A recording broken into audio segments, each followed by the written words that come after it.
ಜ್ವರ ಅಂದ್ರೆ ಏನು? ಸ್ವೇದಾವರೋಧ ಸಂತಾಪ ಸರ್ವಾಂಗ ಗ್ರಹಣಂ ತಥಾ. ಜ್ವರ ಅದು ಸ್ವತಃ ಒಂದು ವ್ಯಾಧಿಯಾಗಿ ಇರಬಹುದು, ಅಥವಾ ಜ್ವರ ಸುಮಾರು ಬೇರೆ ವ್ಯಾಧಿಗಳ ಒಂದು ಲಕ್ಷಣವಾಗಿನೂ ಇರಬಹುದು. ಜ್ವರದ ಕಾರಣಗಳೇನು? ಎಕ್ಸ್ಟರ್ನಲ್ ಫ್ಯಾಕ್ಟರ್ಸ್ ಇಂದ ನನಗೆ ಜ್ವರ ಬರೋದು. ಚಿಕ್ಕ ಮಕ್ಕಳಲ್ಲಿ ನಾವ್ ಇದನ್ನ ಡೆಫಿನೆಟ್ಲಿ ಅಬ್ಸರ್ವ್ ಮಾಡಬಹುದು. ತುಂಬಾ ದೃಷ್ಟಿ ಆದ್ರೆ ಮಕ್ಕಳಿಗೆ ಜ್ವರ ಬರುತ್ತೆ. ಮಾನಸಿಕ ದೋಷಗಳು ನಮಗೆ ಜ್ವರ ಬರೋದಕ್ಕೆ ತುಂಬಾ ಇಂಪಾರ್ಟೆಂಟ್ ಕಾರಣ. ಅಲ್ಲಿ ಯಾರಾದ್ರೂ ತೀರ್ಕೊಂಡ್ರು, ಏನಾದ್ರೂ ಮನಸ್ಸಿಗೆ ತುಂಬಾ ಆಘಾತ ಉಂಟಾದಾಗ ಜ್ವರ ಬರುತ್ತೆ. ಜ್ವರ ಈಸ್ ಬೆನಿಫಿಷಿಯಲ್ ಫಾರ್ ಹೆಲ್ತ್ ಅಂತ ನಾನು ಕೇಳಿದೀನಿ.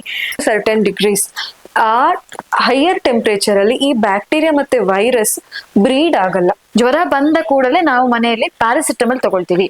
ಖಂಡಿತ ಕೊಡಬಾರ್ದು. ಜ್ವರ 104 ಡಿಗ್ರಿಗಿಂತ ಜಾಸ್ತಿ ಹೋಗ್ಬಿಟ್ರೆ ಬಾಡಿ ಟೆಂಪರೇಚರ್, ಅವಾಗ ಚಿಕ್ಕ ಮಕ್ಳಿಗೆ ಫೆಬ್ರೈಲ್ ಕನ್ವಲ್ಜನ್ಸ್ ಅಂತ ಆಗುತ್ತೆ. ನೀವು ಖಂಡಿತ ಪ್ಯಾರಾಸಿಟಮಲ್ ತಗೊಳ್ಳೋ ಅವಶ್ಯಕತೆ ಇಲ್ಲ. ಒಂದ್ಸರ್ತಿ 500 mg ಪ್ಯಾರಾಸಿಟಮಲ್ ತಗೊಂಡ್ರೆ 8 ಅವರ್ಸ್ 6 ಅವರ್ಸ್ಗೆ ಫೀವರ್ ಬಿಡ್ತಾ ಇತ್ತು. ಈಗ ಅದು 4 ಅವರ್ಸ್ಗೆ ಬಂದು ನಿಂತ್ಕೊಂಡಿದೆ. ಇವತ್ತೊಂದು ದಿನಕ್ಕಿಂತ ಜಾಸ್ತಿ ಜ್ವರ ಇದ್ರೆ ಅದನ್ನ ಜೀರ್ಣ ಜ್ವರ ಅಂತ ಹೇಳ್ತೀವಿ. ಇವತ್ತೊಂದು ದಿನ ಒಬ್ಬ ಮನುಷ್ಯನಿಗೆ ಜ್ವರ ಇತ್ತು and it was considered normal, ನವಜ್ವರ ಅಂತ ಹೇಳ್ತೀವಲ್ವಾ, ಫಸ್ಟ್ ಫ್ಯೂ ಡೇಸ್ ಅದಕ್ಕೆ ಟ್ರೀಟ್ಮೆಂಟ್ ಖಂಡಿತ ಕೊಡಬಾರ್ದು. ಲಂಘನಂ ಸ್ವೇದನಂ ಕಾಲೋ ಯಾವಾಗ ಸ್ತಿಕ್ತಕೋ ರಸಹ. ಲಘುವಾದ ಆಹಾರ ಎಷ್ಟು ಬೇಕು ಅನ್ಸುತ್ತೆ ಅಷ್ಟೇ ಆಹಾರ ತಗೊಳ್ಳೋದು.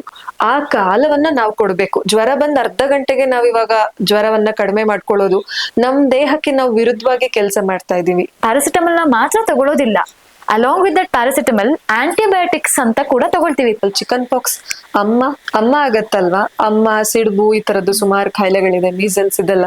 ನೀವು ಏನೂ ಮೆಡಿಕೇಶನ್ ಮಾಡ್ದಲ್ಲೇ, ಐ ಆಮ್ ರಿಪೀಟಿಂಗ್, ನೀವು ಏನೂ ಮೆಡಿಕೇಶನ್ ಮಾಡ್ದಲ್ಲೇನೆ ನೀವು ಅದನ್ನ ಸಹಜವಾಗಿ ಅದು ಕ್ಯೂರ್ ಆಗ್ಬಿಟ್ರೆ ನಿಮಗೆ ಲೈಫ್ ಟೈಮ್ ಅಲ್ಲಿ ಇನ್ನೊಂದ್ಸಲ ಚಿಕನ್ ಪಾಕ್ಸ್ ಬರಲ್ಲ.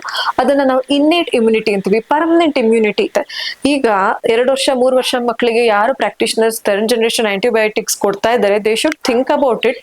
ಈಗ ಒಂದು 15 ಇಯರ್ಸ್ ಆಗುವಾಗ ಆ ಹುಡುಗ ಅಥವಾ ಆ ಹುಡುಗಿ ಎಲ್ಲಾ ಆಂಟಿಬಯೋಟಿಕ್ಸ್ಗೆ ರೆಸಿಸ್ಟ್ ಆಗ್ಬಿಟ್ರೆ what they are going to do? ಅವ್ರು ನೆಕ್ಸ್ಟ್ ಏನ್ ಮಾಡ್ತಾರೆ? ಯಾವ ರೀತಿ ಆ ಮಗುಗೆ ಹುಷಾರ್ ತಪ್ಪಿದ್ದನ್ನ ಅವ್ರು ಸರಿ ಮಾಡ್ತಾರೆ ಅಂತ ನಾನು ಕೇಳ್ತೀನಿ.